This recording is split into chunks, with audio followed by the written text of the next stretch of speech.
Olá, muito boa noite. Está estreando o programa Acre World, o mundo a partir do Acre. Um programa diversificado de negócios, de política, de cultura, levando para você a melhor informação que existe. O Acre a partir do mundo, o mundo a partir do Acre. E hoje, terça-feira, 11 de março de 2025, eu tenho a honra e a alegria de conversar com ele, que é do Rio Grande do Norte, que foi deputado constituinte. Ele participou da promulgação da Constituição Federal de 1988. Ele que é o CEO da TV Rio Branco, fundada na década de 80, a quarta emissora do estado do Acre. Eu converso com o doutor Narciso Mendes. Boa noite, doutor Narciso. Boa noite, doutor Robson. Primeiro, eu quero lhe agradecer pelo convite, porque eu fiquei surpreso que eu não aventei, não impus, nem orientei, nem ao Márcio Nunes, nem ao senhor, para me fazer um convite para estrear um programa que eu imagino seja absolutamente importante para o Acre. Doutor Robson, me entristece muito. E nesta Constituição que nós escrevemos, as emissoras de televisão nas regiões, nos vários estados do Brasil, tinha que destacar um espaço que se imaginava de no mínimo 3 horas para a produção e divulgação da cultura legal.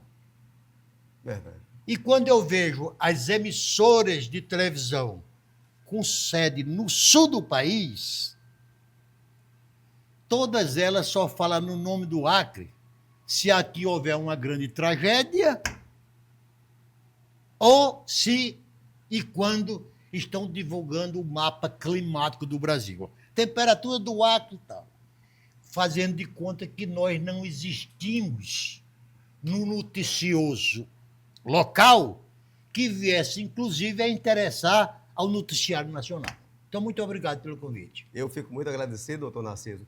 E foi inspirado nas suas ideias, sempre a gente está conversando, sempre muito atento a cada palavra que o senhor coloca, a cada palavra que o senhor usa, eu sempre muito atento a isso.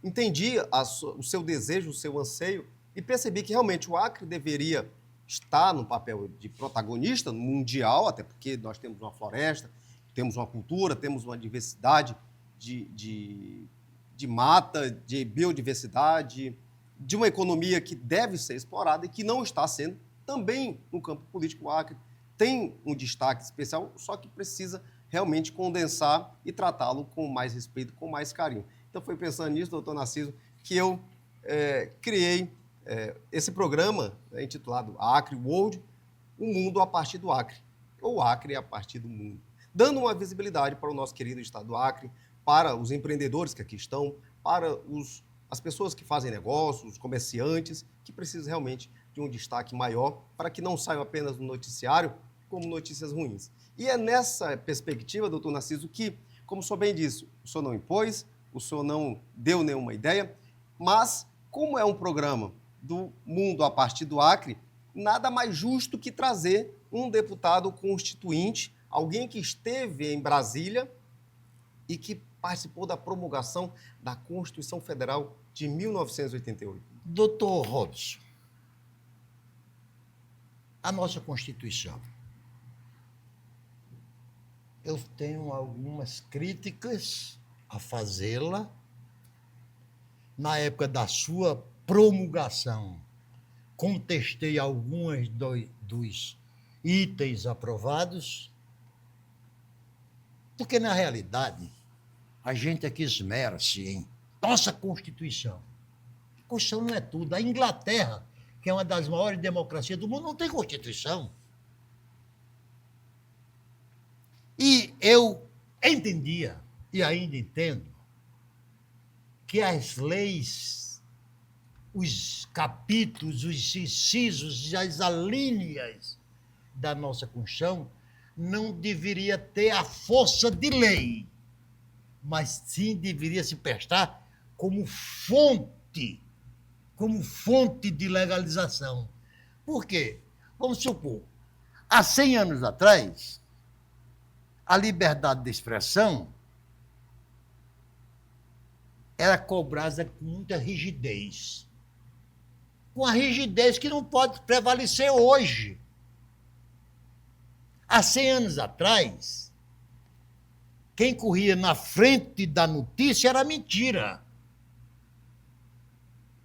E até, parece que é de Rui Barbosa, não, é de Winston Churchill a frase, que enquanto a mentira dava 5 voltas no quarteirão, a verdade sequer tinha calçado o sapato para sair às ruas.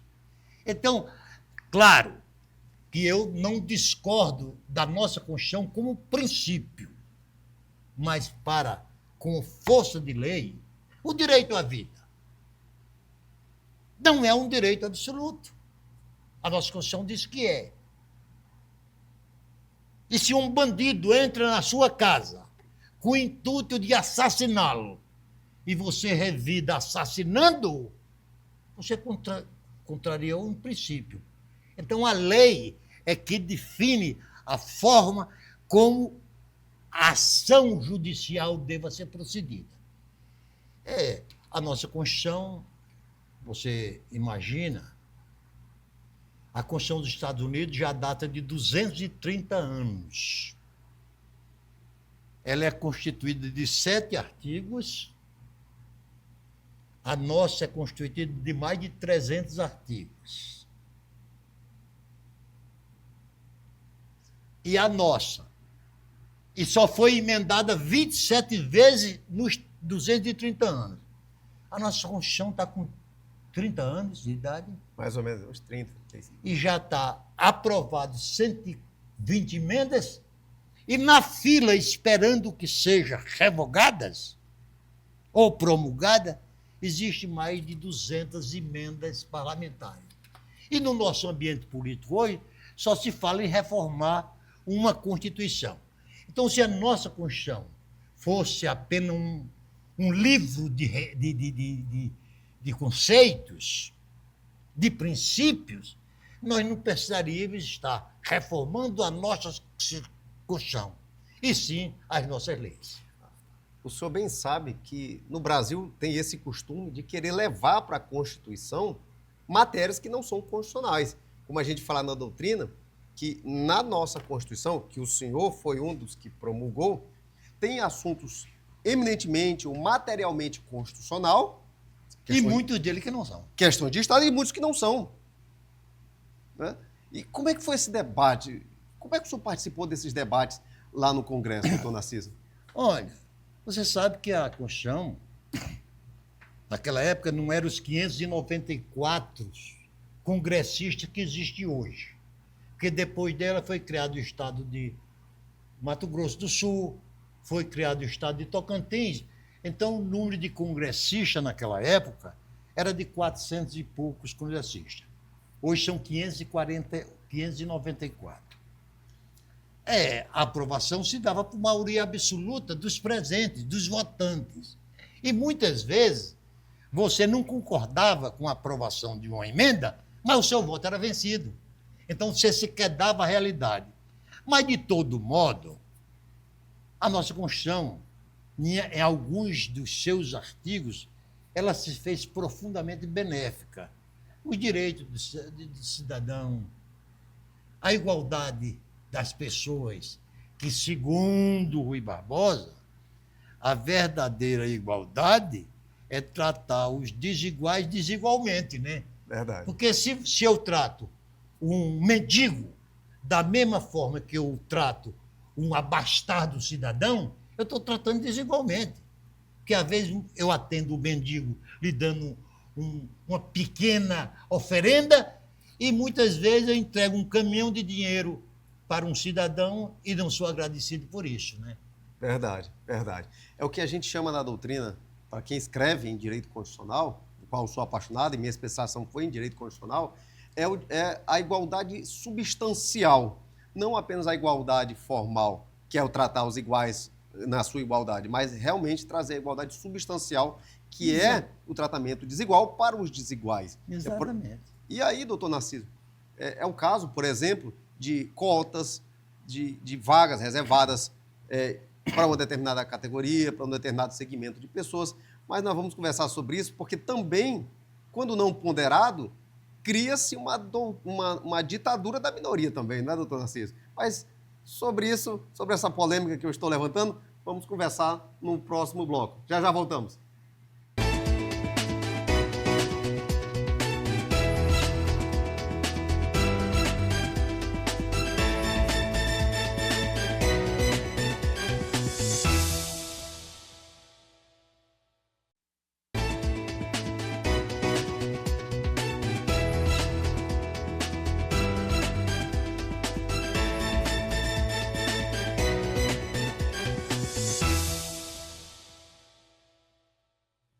Estamos retornando com ele, o deputado constituinte, aquele que participou da promulgação da Constituição Federal de 1988 e também CEO da TV Rio Branco, Narciso Mendes. Doutor Narciso, a gente estava falando sobre a linha de pensamento de Rui Barbosa, que é tratar os desiguais na sua desigualdade, que na doutrina constitucional a gente chama de igualdade substancial.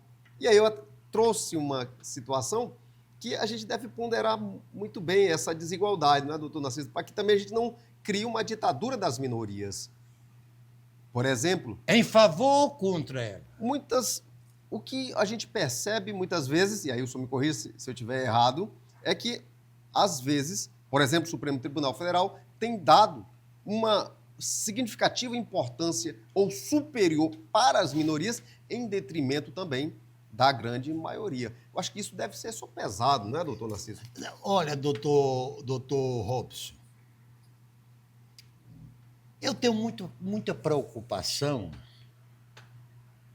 com as críticas que a nossa Suprema Corte de Justiça tem se tornado vítima ou algoz. Eu não estou aqui defendendo. Por quê?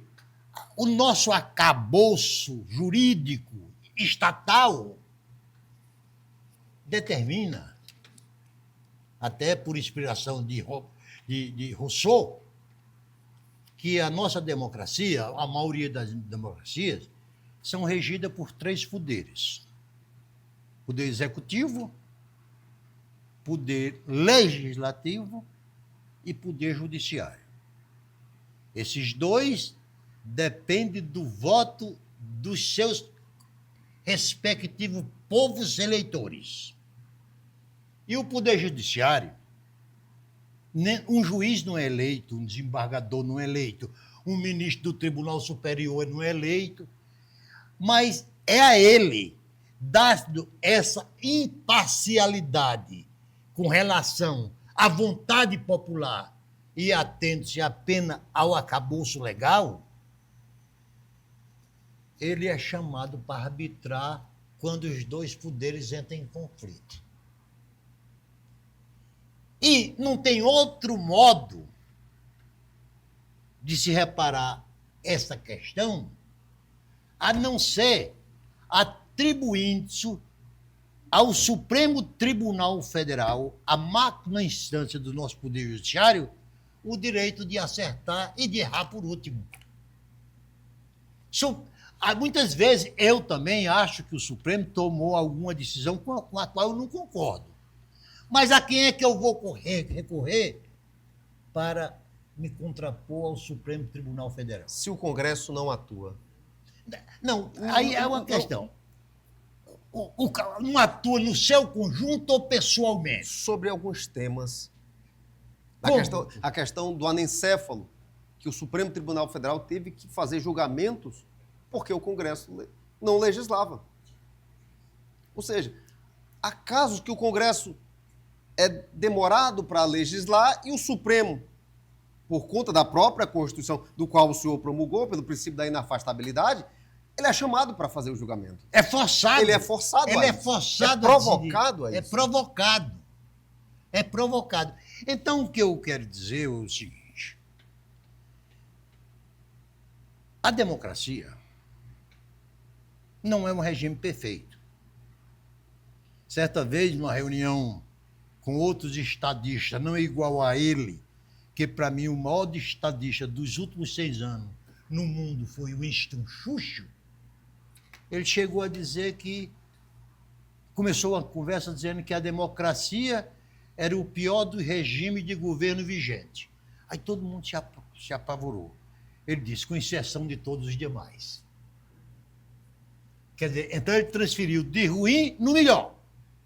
Então o que acontece, doutor, é porque a democracia é um regime que permite a convivência dos contrários. A beleza da democracia é isto. É você gostar do verde ou do amarelo. É você gostar de praia ou gostar de sertão. Você gostar de música e eu gostar de... A democracia permite isso. Infelizmente, nós não estamos vendo, assistindo isso acontecer. Presentemente na Europa, nos Estados Unidos e notadamente aqui no Brasil. Eu tenho vergonha de nós ter chegado ao ponto de que hoje, politicamente, nós só raciocinamos inspirado na pessoa de Lula e Bolsonaro. Essa polarização precisa ter fim. Nós não estamos atrás de construir heróis. Verdade. Bertold Brecht, um dos maiores escritores da história da humanidade, ele dizia que maldito é o país que precisa de heróis.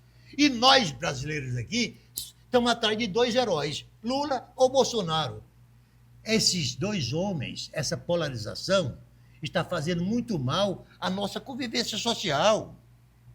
Eu gostaria muito de, no ano de 2026, 2 outros nomes aparecessem para disputar a presidência da nossa República. Porque, senão, esse acirramento, essa radicalização pode se estender até o ano 2030. E o Brasil não aguenta mais. Hoje, os Estados Unidos estão passando por um problema praticamente igual. A eleição do Trump está pondo em ameaça a possibilidade da Terceira Guerra Mundial. De vez em quando, nós ouvimos falar nessa Terceira Guerra Mundial. Quando nós devíamos estar dando ouvido a Albert Einstein. O que foi que disse ele? Quando perguntado como se seria possível uma Terceira Guerra Mundial. Ele sabendo, e o maior físico da história do mundo e de sempre, sabendo qual é a capacidade destruidora dos artefatos atômicos, ele disse, eu não sei como termina, como começa e nem como termina uma Terceira Guerra Mundial. Mas eu sei que uma 4ª Guerra Mundial ela começará à base de paus e pedras. Porque a Rússia hoje, os Estados Unidos hoje, o Japão e vários países, já 10 países do mundo, possuem um estoque de bomba atômica capaz de destruir todo o planeta. Então, e hoje, eu vi hoje uma matéria que me entristeceu profundamente. A União Europeia, insatisfeita com a arrogância, e é a arrogância mesmo, do presidente Donald Trump, está triplicando os seus gastos militares, quando o mundo não está precisando de arma. O mundo está precisando ainda de recorrer mais de 2 bilhões de terrestres que ainda estão passando necessidade até para se alimentar. Então, nós estamos vivendo um período muito, muito complicado da nossa história. Muito obscuro, não é, doutor? Muito obscuro. A gente percebe quando lê a Constituição, e quando a gente estuda a Constituição, que ela tenta preservar as instituições. As instituições devem ser fortes, doutor Narciso. Claro, as pessoas não. As pessoas não, porque elas passam.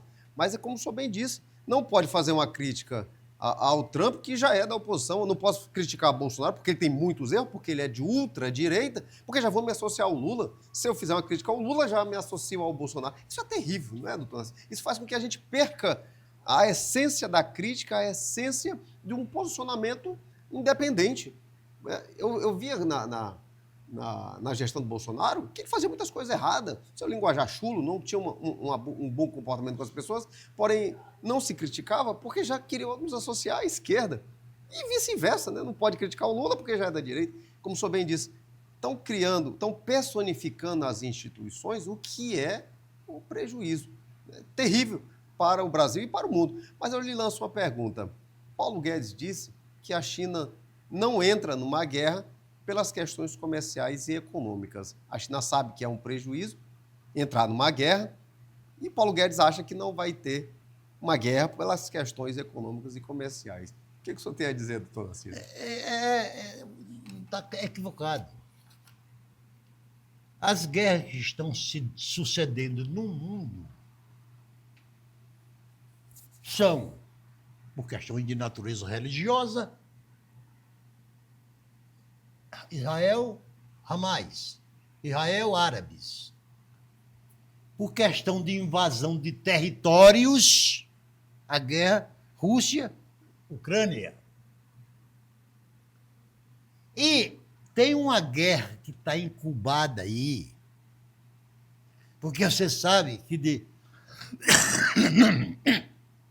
até 1945, até 1960, o mundo viveu a chamada Guerra Fria. Não foi disparado uma espingarda como armamento.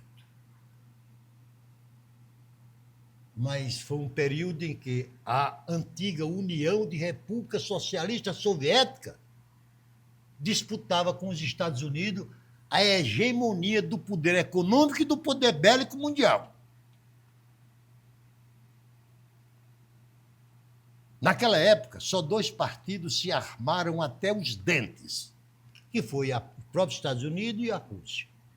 Hoje nós temos no mundo um país chamado China, que é o país que entesourou trilhões e trilhões de dólares. Enquanto isso, ele se comporta como um espectador para saber no que os Estados Unidos saem perdendo no conflito com a Rússia e a Rússia do conflito com os Estados Unidos. E para embaralhar todo o nosso raciocínio, vem o Trump, se elege presidente dos Estados Unidos e passa a paquerar com o Trump lá da Rússia. Quer dizer, você vê que é uma expressão que eu costumo muito de usar. Entre países não existe amizades. Entre países prevalecem os interesses. E hoje interessa para a Rússia ficar lá no cantinho dela, lá no fundão do mundo, já se transformou na primeira potência econômica do mundo e com reservas para se transformar o seu exército no exército mais importante do mundo. E, para tanto, ele conta uma populaçãozinha de 1 bilhão e 400 milhões de habitantes, que equivale a 7 vezes a população do nosso país. Então, você vê que os estrategistas de guerra, os estrategistas econômicos do mundo, precisam atentar para este fenômeno que está acontecendo presentemente. Essa é a minha opinião. Estamos conversando com o deputado constituinte de 1988 e CEO da TV Rio Branco, doutor Narciso Mendes. Já voltamos.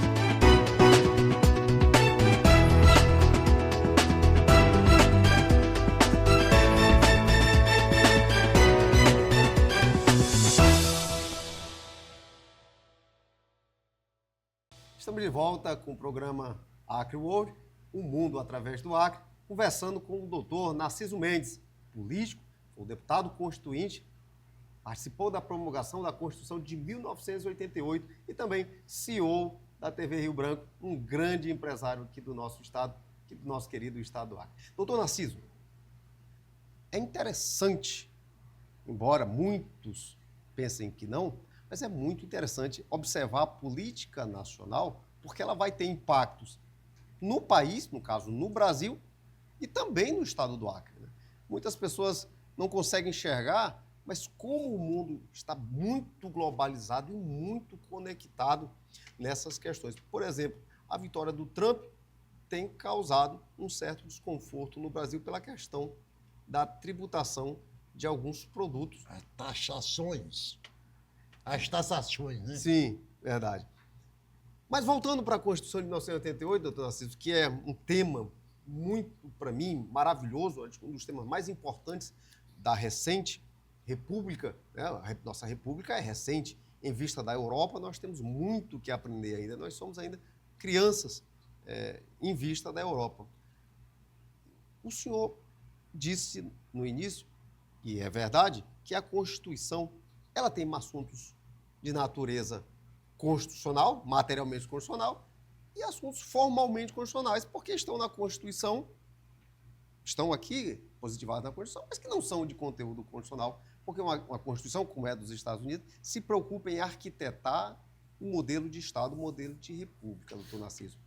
O senhor acredita que é interessante a gente que eu falo Brasil, fazer uma reforma, como houve uma revisão constitucional, ou o senhor acredita que fazendo a colcha de retalho, como dizia Ferdinand Lassalle, é o que tem para o Brasil?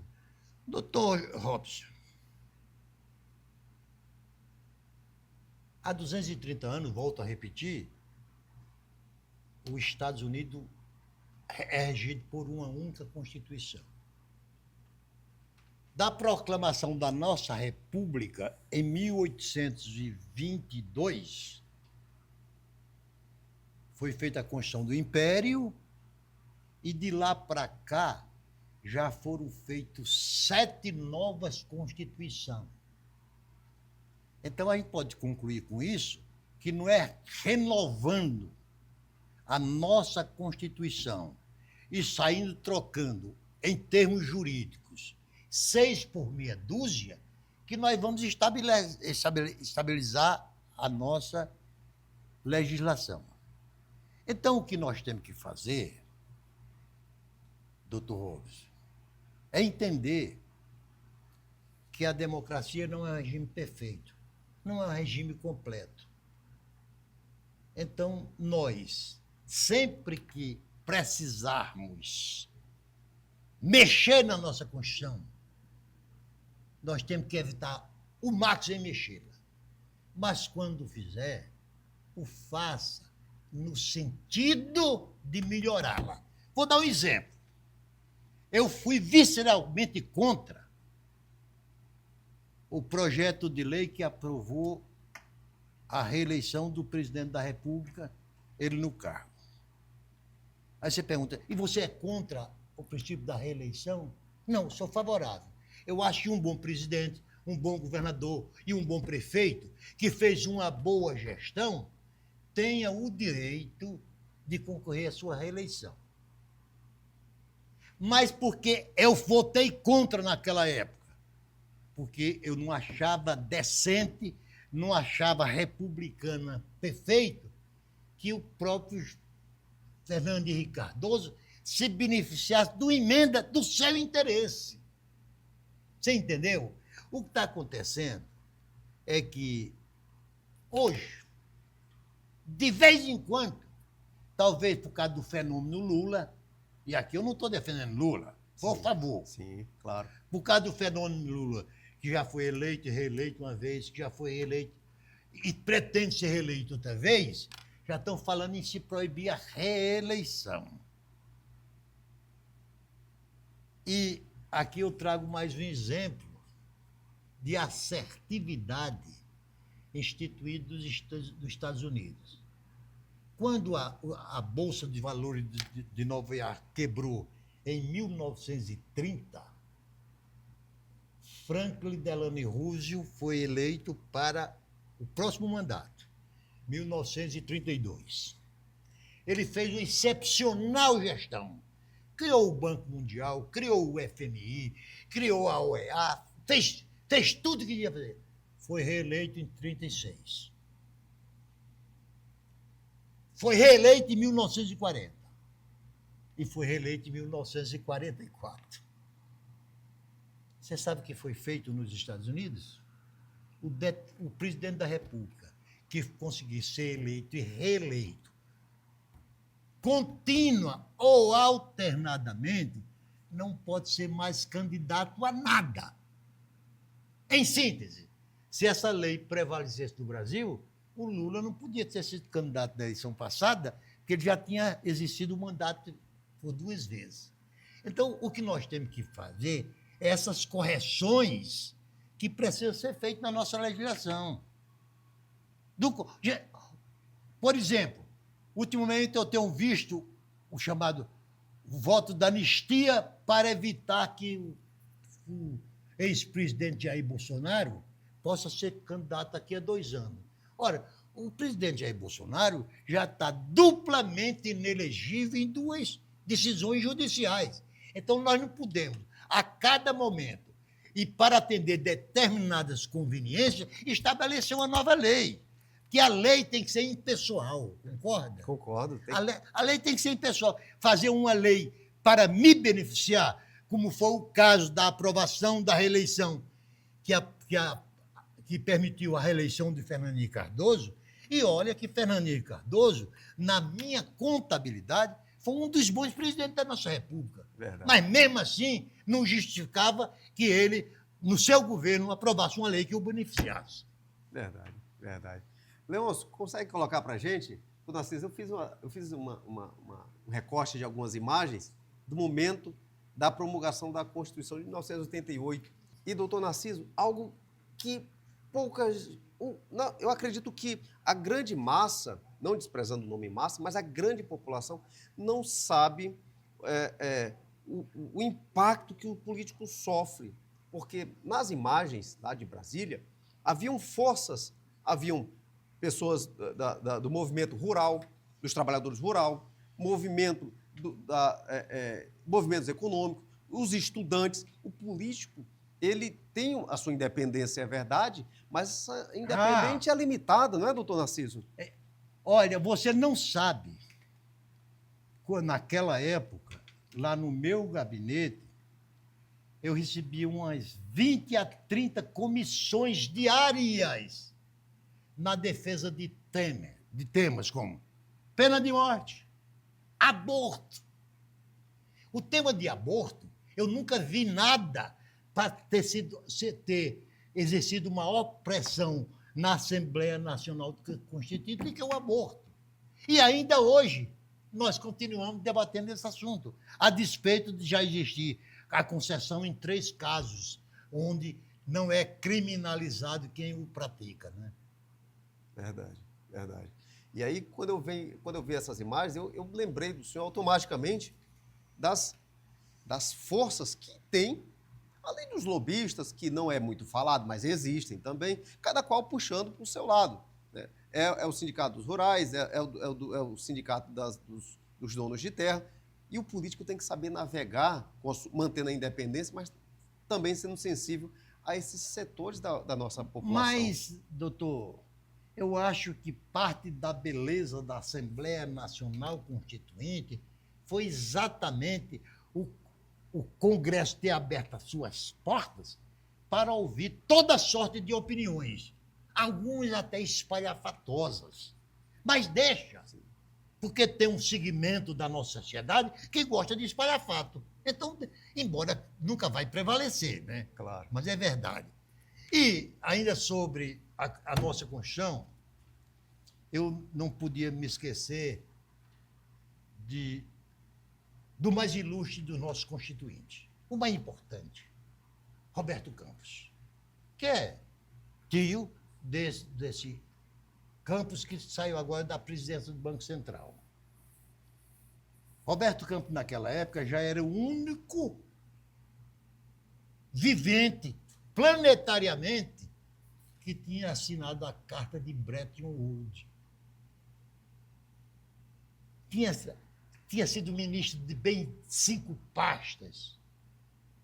E ele, todos os dias, subia na tribuna da Assembleia Nacional Constituinte, de posse do anteprojeto que acabou resultando na consolidação da nossa Constituição, para dizer: meus colegas, façam-me o favor, entendam que nós estamos construindo e escrevendo uma Constituição e não uma carta de boas intenções.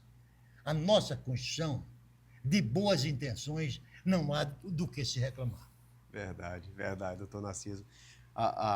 O momento da nova Constituição, da nova República, é demais interessante para o meio político, para o meio econômico, para o meio jurídico.